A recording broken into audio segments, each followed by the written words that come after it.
Hello मेरे प्यारे साथियों, कैसे हो आप लोग। उम्मीद करता हूँ कि आप लोग बढ़िया होंगे। दोस्तों, आज हम लेकर आए हैं इंपॉर्टेंट क्वेश्चन जो कि आपकी परीक्षा के लिए अति महत्वपूर्ण सारे क्वेश्चन होंगे। ऐसे ही क्वेश्चन आपकी परीक्षा में पूछे जाएंगे, तो आप लोग वीडियो को बिल्कुल भी स्किप ना करते हुए ध्यान से वीडियो को देखते चलिए। सारे क्वेश्चन इंपॉर्टेंट क्वेश्चन है, तो आप लोग वीडियो को बिल्कुल भी स्किप मत करिएगा, ठीक है। अब हम बढ़ते हैं अपने क्वेश्चन की ओर। हमारा पहला क्वेश्चन क्या कहता है, संविधान के प्रथम अनुच्छेद के अनुसार भारत है। राइट आंसर राज्यों का संघ है, ठीक है। राइट आंसर क्या होगा हमारा, ऑप्शन नंबर डी।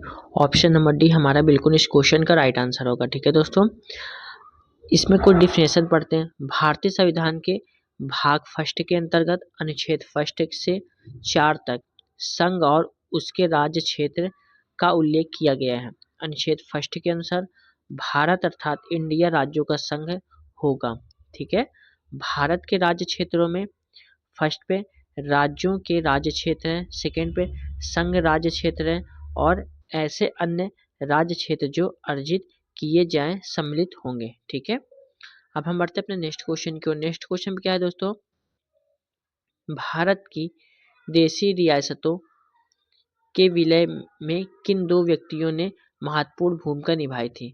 तो ये सरदार पटेल और वीपी मेनन ने, ठीक है। Right answer option number B होगा हमारा, ठीक है। स्वतंत्रता के पश्चात लगभग 562 देशी रियासतों में से 559 रियासतों का भारत में विलय हो गया, और अन्य 3 रियासतों हैदराबाद को पोलो ऑपरेशन, जूनागढ़ को जनमत संग्रह तथा जम्मू और कश्मीर को विलय अधिपत्र के माध्यम से भारत में शामिल किया गया है, ठीक है। देशी रियासतों का भारत में विलय की महत्वपूर्ण भूमिका के कारण पटेल को लौह पुरुष कहा जाता है तथा इन्हें भारत का बिस्मार्क भी कहा जाता है। इस कार्य में पटेल को वीपी मेनन का सहयोग प्राप्त हुआ है, ठीक है। अब हम बढ़ते हैं अपने नेक्स्ट क्वेश्चन की ओर। दोस्तों, नेक्स्ट क्वेश्चन पे क्या है हमारा, भारत में संघ राज्यों का प्रशासन किसके द्वारा किया जाता है। तो यह हमारा राष्ट्रपति के द्वारा किया जाता है, ठीक है। Right answer option number A होगा हमारा। संविधान के अनुच्छेद 239 फर्स्ट के अनुसार संसद विधि द्वारा संघ राज्यों क्षेत्र के प्रशासन की व्यवस्था कर सकती है। उसके अधीन संघ राज्य क्षेत्रों का प्रशासन राष्ट्रपति स्वयं द्वारा नियुक्त प्रशासक के माध्यम से करेगा, ठीक है। अब हम बढ़ते हैं अपने नेक्स्ट क्वेश्चन की ओर। नेक्स्ट क्वेश्चन क्या है, वर्ष 1948 में सरकार द्वारा भाषाई आधार पर राज्यों के पुनर्गठन के विषय में परीक्षण हेतु नियुक्त प्रथम भाषाई प्रांत आयोग के अध्यक्ष कौन थे। तो ये हमारे एस के धर थे। कौन थे, S K Dhar. Right answer option number C होगा हमारा। स्वतंत्रता के पश्चात वर्ष 1947 में देशी रियासतों का एकीकरण अस्थायी व्यवस्था के आधार पर किया गया था तथा देश के विभिन्न भागों में विशेष रूप से दक्षिण भारत में मांग उठने लगी कि राज्यों का पुनर्गठन भाषा के आधार पर हो। जून 1948 में सरकार ने इसके धर की अध्यक्षता में भाषाई प्रांत आयोग की नियुक्ति की। आयोग ने सिफारिश की कि राज्यों का पुनर्गठन भाषा के स्थान पर प्रशासनिक सुविधा के अनुसार किया जाना चाहिए। इससे अत्यधिक असंतोष फैल गया।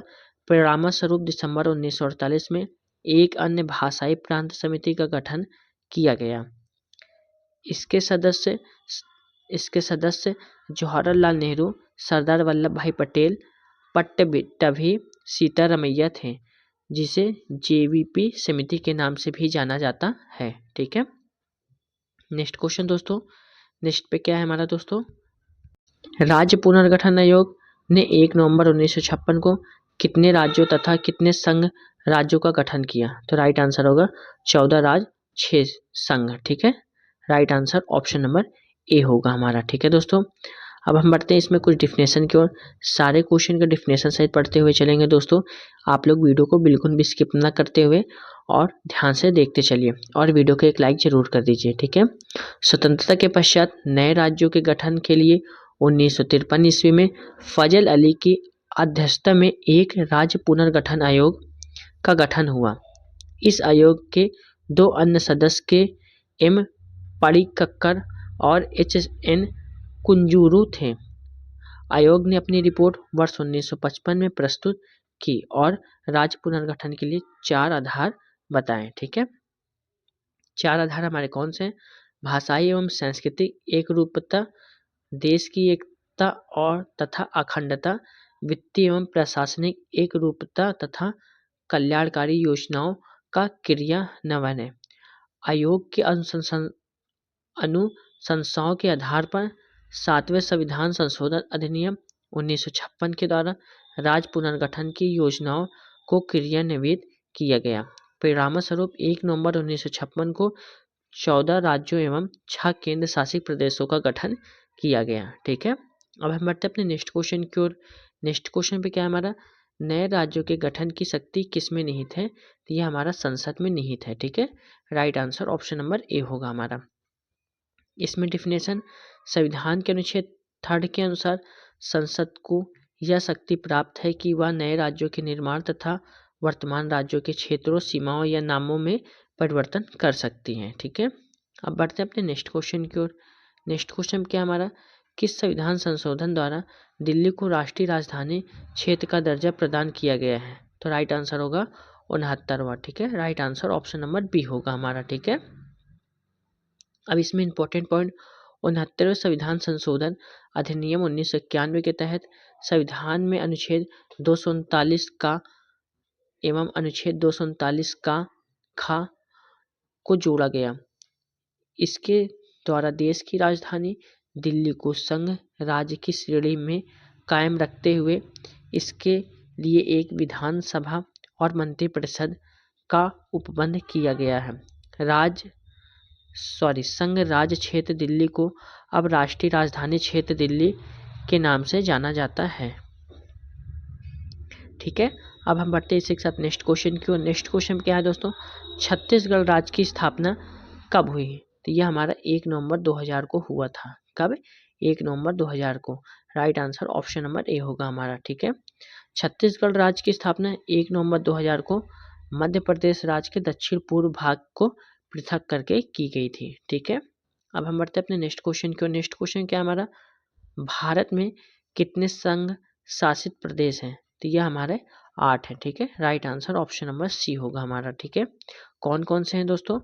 जम्मू कश्मीर राज्य के पुनर्गठन के पश्चात भारत में कुल 9 संघ शासित प्रदेश हो गए हैं। फर्स्ट पे चंडीगढ़, दिल्ली, दमन और दीव, दादर और नागर हवेली, लक्षद्वीप, अंडमान और निकोबार द्वीप समूह, पुडुचेरी तथा जम्मू कश्मीर, और 9th पे है लद्दाख। ठीक है, परंतु दादरा व नागर हवेली तथा दमन व दीव के विलय के पश्चात अब भारत में 8 संघ शासित प्रदेश हैं। दिल्ली, पुडुचेरी तथा जम्मू कश्मीर में विधानसभाओं के गठन का प्रावधान है। वर्तमान में राज्यों की कुल संख्या 28 है। ठीक है, अब हम बढ़ते हैं अपने नेक्स्ट क्वेश्चन की ओर दोस्तों। नेक्स्ट क्वेश्चन पे क्या है हमारा? यदि भारतीय संघ में एक नए राज्य का सृजन किया जाना है तो संविधान की किस अनुसूची में संशोधन करना आवश्यक होगा? तो राइट आंसर होगा प्रथम अनुसूची। ठीक है, right answer option number D होगा हमारा। संविधान की प्रथम अनुसूची में राज्यों एवं संघ राज्य क्षेत्र के नाम तथा उनके अंतर्गत आने वाले राज्य क्षेत्रों का वर्णन किया गया है। अब हम बढ़ते हैं अपने नेक्स्ट क्वेश्चन की ओर। नेक्स्ट क्वेश्चन क्या है हमारा? निम्न में से कौन एक भारत संघ का सहयोगी राज्य था जिसे बाद में भारतीय संघ का पूर्ण राज्य बनाया गया? तो राइट आंसर होगा सिक्किम। ठीक है, right answer option number B होगा हमारा। वर्ष 1947 में भारत द्वारा सिक्किम को संरक्षित राज्य का दर्जा दिया गया तथा सिक्किम के विदेशी राजनीतिक एवं संचार संबंधी विषय भारत सरकार को सौंप दिए गए। 35वें संविधान संशोधन अधिनियम 1974 के द्वारा सिक्किम को संरक्षित राज्य का दर्जा समाप्त करके उसे सहयोगी राज्य के रूप में शामिल किया गया। ठीक है, 36वें संविधान संशोधन अधिनियम 1975 द्वारा सिक्किम को पूर्ण राज्य का दर्जा प्रदान करते हुए भारत के 22वें राज्य के रूप में संविधान की प्रथम अनुसूची में सम्मिलित किया गया। ठीक है, अब हम बढ़ते हैं अपने नेक्स्ट क्वेश्चन की ओर दोस्तों। नेक्स्ट क्वेश्चन पे क्या हमारा है? एक नया राज्य क्या बोल रहा है? एक नया राज्य बनाने में संवैधानिक संशोधन के लिए किस प्रकार का बहुमत चाहिए? तो ये साधारण, ठीक है। Right answer option number A होगा हमारा, ठीक है। संसद साधारण बहुमत से किसी एक नए राज्य का गठन तथा वर्तमान राज्य के क्षेत्रों, सीमाओं या नामों में परिवर्तन कर सकती है, परंतु इसके लिए संबंधित विधेयक राष्ट्रपति की सिफारिश से ही संसद में प्रस्तुत किया जाएगा, ठीक है। संसद द्वारा अनुच्छेद 2 अथवा अनुच्छेद 3 के अंतर्गत बनाई गई विधि अनुच्छेद 368 के अंतर्गत संविधान में संशोधन करने वाली विधि नहीं समझी जाएगी, किंतु सर्वोच्च न्यायालय ने बेरुमारी मामले 1960 ईस्वी में कहा कि यह किसी राज्य या उसके भूभाग को किसी विदेशी राज्य को हस्तांतरित किया जाता है तो संसद साधारण बहुमत के द्वारा ऐसा नहीं कर सकती है। इसके लिए अनुच्छेद 368 के अंतर्गत संविधान में संशोधन करना होगा, ठीक है। अब हम बढ़ते हैं अपने नेक्स्ट क्वेश्चन की ओर। नेक्स्ट क्वेश्चन क्या है? भारतीय संघ के अंतर्गत किसी राज्य को शामिल करने की शक्ति किसे प्राप्त है? तो ये हमारा संसद को प्राप्त है, ठीक है। Right answer option number C होगा हमारा। भारतीय संघ में किसी राज्य को शामिल करने की शक्ति संसद को प्राप्त है। अनुच्छेद 2 के अनुसार संसद विधि द्वारा नए राज्यों को भारतीय संघ में प्रवेश या उनकी स्थापना कर सकती है, ठीक है। अब हम बढ़ते हैं अपने नेक्स्ट क्वेश्चन की ओर। नेक्स्ट क्वेश्चन क्या है हमारा? जम्मू कश्मीर राज्य के पुनर्गठन के पश्चात भारत में राज्यों की कुल संख्या कितनी है? तो ये 28 है, ठीक है। Right answer option number B होगा हमारा। जम्मू कश्मीर राज्य के पुनर्गठन के पश्चात भारत में राज्यों की संख्या 28 हो गई है। जम्मू कश्मीर पुनर्गठन अधिनियम 2019 के माध्यम से जम्मू कश्मीर राज्य को 2 केंद्र शासित प्रदेश जम्मू कश्मीर तथा लद्दाख में विभाजित कर दिया गया है, ठीक है दोस्तों। अब हम बढ़ते हैं अपने नेक्स्ट क्वेश्चन की ओर। तो दोस्तों ये हमारा सही कलानुक्रम की पहचान नीचे दिए गए कूट में से करना है। तो इसका राइट आंसर हमारा क्या होगा? तो राइट आंसर क्या था हमारा? भारत में राज्यों का गठन का क्रम निम्नवत है। फर्स्ट पे आंध्र प्रदेश 1 अक्टूबर 1953 को, हरियाणा 1 नवंबर 1966 को, और थर्ड पे हिमाचल प्रदेश 25 जनवरी को 1971 तथा फोर्थ पे सिक्किम 16 मई 1975 को, ठीक है। अब हम बढ़ते हैं अपने नेक्स्ट क्वेश्चन की ओर। नेक्स्ट क्वेश्चन क्या है दोस्तों हमारा? निम्नलिखित राज्यों की स्थापना का सही आरोही क्रम। तो हमारा आरोही क्रम कौन सा है? तो नागालैंड, मेघालय, सिक्किम और अरुणाचल प्रदेश है, ठीक है। Right answer option number A होगा हमारा। राज्यों की स्थापना क्रम निम्नवत है। नागालैंड 1 दिसंबर 1963 को, मेघालय 21 जनवरी 1972 को, सिक्किम 16 मई 1975 को, और अरुणाचल प्रदेश 20 फरवरी 1987 को, ठीक है। अब हम बढ़ते हैं अपने नेक्स्ट क्वेश्चन की ओर। नेक्स्ट क्वेश्चन क्या है दोस्तों हमारा? भाषाई आधार पर सर्वप्रथम किस राज्य का गठन हुआ? तो राइट आंसर होगा आंध्र प्रदेश, ठीक है। Right answer option number B होगा हमारा। भाषाई आधार पर सर्वप्रथम आंध्र प्रदेश राज्य का गठन किया गया 16 दिसंबर 1952 को। 56 दिन की भूख हड़ताल के बाद पोट्टी श्री रामल्लू की मृत्यु हो गई।